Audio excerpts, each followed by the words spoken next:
Good morning mga kasukod. Wala man tay surveyhon karon nga adlaw. Wala po tay client pero naman tay meeting alas 4 with Attorney Cuevas.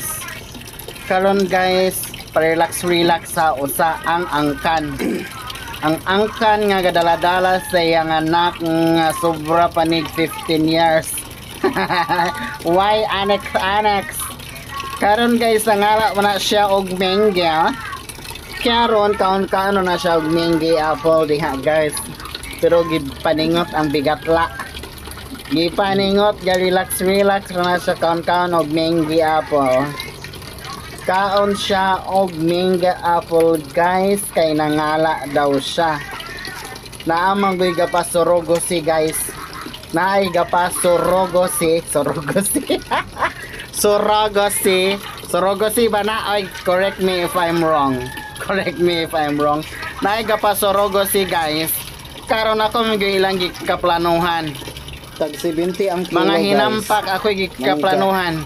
Mo nay sa tinuod guys. Mo nang uban wala kay balo. Karon alam nyo na, ha? Ang dinadala kong beta ay hindi sa akin. Pinasorogosit guys. Akong nagdala sa kanilang mga anak, mga hinampak. Ha? Ambisyosa. Sa ako gipadala-dala ang ilang anak. Sa ako gyud gipadala. Munang ako'y gaantos ron nga perting. Sobra pa man is 9 months. Sobra pa yun is 9 months guys ang gidala-dala. Nga, natingala ka, nili-ili ka. Kaya klaro na dyan tayo mong tiyan. Muna siya ikuan guys nga magdala-dala gani tag surrogacy mula ipadala sa lain. Kita may naplanuhan di mag-antos ta og dala-dala sa bata nga 9 months. Ha? 9 months guys, 9 months na tong inantos. Unya kay gipakaon sa tuwa kay mangga raman kay nangala magmangga. Ambisyosang itoy. No, pahit sa taon diya, lantaw-lantaw, yawat na lang isa tong gapahan carry. Hi ninyo guys, shout out din na sa mga magpasukuray. Sa magpasukuray din ha.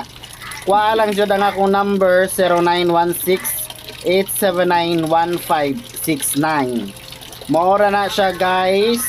Ang akong gapahinomdom sa ganahan diya mulantaw na ako. Surrogacy is the best way sa mga dili ka anak, ha? Pero ayaw kong padalharin nyo kay katulo na